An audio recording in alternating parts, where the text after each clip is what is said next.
Olá, meu nome é Thiago Simeone Azzoni. Eu venho aqui apresentar um projeto de pesquisa que fará parte da minha dissertação de mestrado na Faculdade de Tecnologia da Unicamp.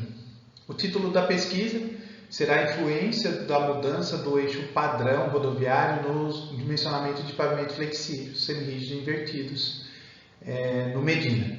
O que seria esses pavimentos flexíveis, semirrígidos e invertidos? Todos eles são revestimento asfálticos. O que muda entre o semirrígido e invertidos do flexível, ele muda porque eu deixo de ter uma camada granular para ter uma camada cimentada dentro da estrutura de pavimento. O Medina, ele é um método de dimensionamento nacional. Ele foi desenvolvido pela equipe de técnicos do DENIT. O nome também leva uma homenagem a um precursor da mecânica de pavimentos do Brasil, que é o Dr. Jacques de Medina. Esse método ele foi pensado na questão do avanço da tecnologia que vem acontecendo, na questão de veículos, na questão de materiais também, porque os métodos de dimensionamentos utilizados hoje no Brasil foram desenvolvidos na década de 60. Então, o Departamento Nacional de Infraestrutura Terrestre, que é o DENIT, ele viu a necessidade de avançar com a questão do método de dimensionamento utilizado hoje no Brasil. Ele ainda está em fase de implantação, existem vários estudos ainda, Então não é uma obrigação ainda para você dimensionar um pavimento com esse método, mas acredita-se que em algum momento todos os pavimentos serão dimensionados pelo Medina. Antes mesmo de estar propriamente dito na pesquisa, eu preciso entender o que é um pavimento rodoviário, Muita gente acha assim, não é só aquela capa preta em cima, da rodovia onde eu passo com o meu veículo. Não, não é. O pavimento ele é dimensionado, ele é uma estrutura de múltiplas camadas. E no dimensionamento, o que eu determino no dimensionamento, As espessuras de cada uma dessas camadas.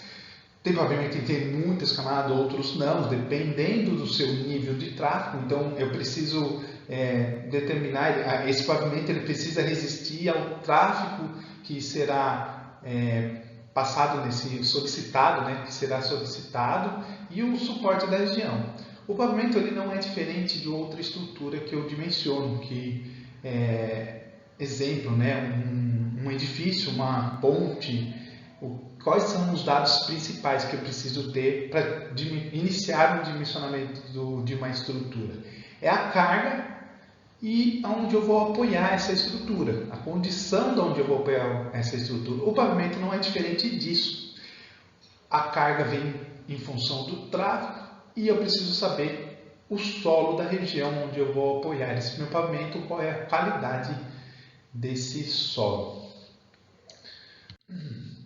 Agora, para que eu tenha um pavimento que me trará um bom desempenho, que me trará uma economia também, eu preciso de alguns itens do dimensionamento. O tráfego, como eu falei lá atrás, é um dos principais deles, O solo da região, que eu preciso verificar o quanto ele suporta, qual é a qualidade dele, qual é o tipo dele, como eu entro isso dentro do meu dimensionamento, Os materiais disponíveis na região, tanto em quantidade como em qualidade. Eu preciso entender a minha região, onde eu vou implantar esse pavimento, verificar quais são os fornecedores que eu tenho, qual é o tipo de material que eu tenho ali, porque eu preciso colocar isso em evidência dentro do meu projeto de pavimento, E o clima, que também é um ponto bastante importante, bastante discutido a questão do clima hoje nos projetos de dimensionamento de pavimento. Os métodos que utilizamos hoje no Brasil, eles não olham diretamente para isso. O projetista ele precisa ter um conhecimento da região, então eu preciso saber, será que aquela região é muito quente? O pavimento asfáltico, que é o pavimento flexível, que são os 3 tipos de pavimento que foram identificados no título do projeto, né, da pesquisa, eles são muito suscetíveis à temperatura. Então, será que o local é muito quente, chove muito, eu preciso ter algumas camadas que drenam mais, outras menos? Esse é um conhecimento que o projetista precisa ter. Mas o projeto da pesquisa, a pesquisa, ela vai ficar muito focada no tráfego. Então, é o que a gente vai olhar com um olhar mais clínico e verificar alguns dados para ter uma noção do que esse avanço da tecnologia mudou-se com relação ao que utilizamos hoje, que foram criados lá na década de 60. Quais são as considerações, então, que eu preciso olhar para o tráfego? Eu preciso olhar para a minha frota da minha rodovia, eu preciso conhecer ela, ter uma previsão de crescimento dessa frota, eu preciso saber quais são os tipos de veículo, qual é a carga transportada desses veículos. Não estou dizendo o tipo de carga, mas sim o nível de carga, né? O quanto eles transportam, né? Sentidos diferentes da rodovia. Então, eu preciso entender o tráfego da minha rodovia. Os métodos de dimensionamento hoje utilizados, o que eles usam, né? Como que a gente dimensiona o pavimento? A gente pega toda essa frota de veículos e faz uma equivalência de carga de passadas do eixo padrão. O eixo padrão rodoviário é um eixo de 8,2 toneladas. Então, o peso dele é de 8,2 toneladas. Eu pego toda a minha frota e transformo ele em quantidades de passadas do eixo padrão. Quantas passadas do eixo padrão causam o mesmo dano que a minha frota? Eu trouxe um exemplo aqui para ficar um pouco mais claro. Eu tenho um veículo de 2 eixos, um com 10 toneladas, o outro com 6 toneladas. Esse é a carga máxima legal para esse veículo. A carga máxima legal, ela está dentro do nosso Código Brasileiro de Trânsito.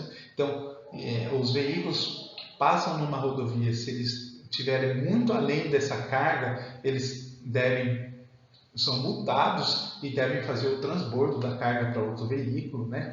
E isso está já fixado dentro do Código de Trânsito Brasileiro. Ele trafegando essa carga, né? O quanto isso equivale de passada do eixo padrão? Aproximadamente 4 padrão. Então, esse veículo causa o mesmo dano no pavimento que 4 passadas do eixo padrão. Então, se eu fosse dimensionar um pavimento para esse único veículo, o meu número de oscilação seria 4 eixos padrões. Tá bom? Então, eu pego toda essa minha frota e transformo ele em eixos padrões. O que é o eixo padrão, né? Ele é um eixo com uma carga determinada de 8,2 toneladas. Ele tem 2,05 toneladas por roda. Existe uma geometria entre rodas desse eixo, né? Entre rodas, no centro de uma roda para o centro da outra, 28,8 centímetros, de um extremo ao outro, 176,1 e 204,9 até o centro da primeira roda com a última roda. Ele tem uma área de contato do pneu pavimento de 10,79 centímetros. Isso é o que todos os projetistas utilizam, tá? A maioria dos projetistas utiliza essa área de contato. E aí, uma coisa que está diretamente relacionada à área de contato é a pressão de enchimento do pneu. Quanto mais eu inflo o pneu, menor é a minha área de contato, né? Então, aí vem a pergunta, né? Com o avanço da tecnologia nos veículos pesados, em que os fabricantes eles sempre estão correndo atrás para fazer um veículo que consiga transportar mais carga, com mais facilidade, né?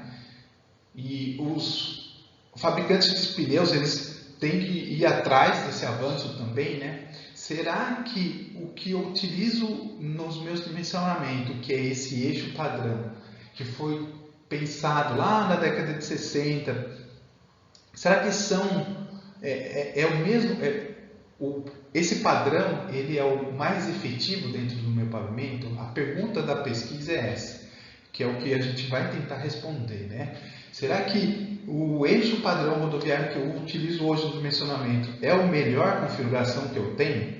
Então, para se determinar isso, o que a gente busca, né? A gente vai pegar a frota de uma rodovia, de um segmento da rodovia, que tenha um posto de pesagem implantado. Já falamos com uma concessionária, temos autorização eles irão enviar os relatórios de pesagem dos veículos para nós. Esse relatório não vai ter identificação nenhuma do veículo, né, como placa, identificação de motorista, isso não vai ter nada, a gente só vai ter classificação e peso por eixo do veículo, né? Então a gente, dentro desse relatório, a gente vai ter o nível de carga que eu tenho e o volume que eu tenho.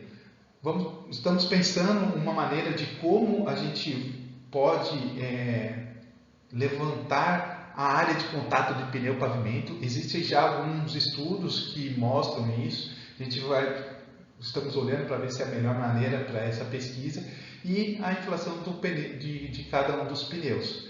Isso é com manômetro, a gente consegue aferir os eixos, isso com autorização do motorista, né? A gente não vai ter identificação nenhuma, a gente só vai ali aferir a calibração do eixo dele. A gente vai compilar tudo isso num único banco de dados e vamos fazer algumas simulações, tentar fazer alguns agrupamentos de eixos.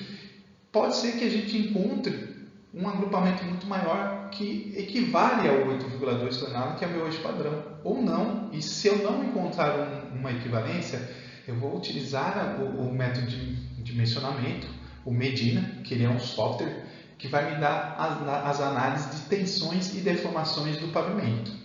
Então eu pego esse eixo, eu encontrei um eixo de 10 toneladas, exemplo. O que eixo e eixo, comparando com o eixo, qual é a diferença entre as tensões e deformações dentro do meu pavimento, que a gente utiliza esses valores para o dimensionamento de pavimento rodoviário. Bom, gente, essa é a minha pesquisa. Estamos no início ainda, vamos ter que fazer todo esse levantamento de dados, mas eu agradeço ficarem até aqui. Obrigado.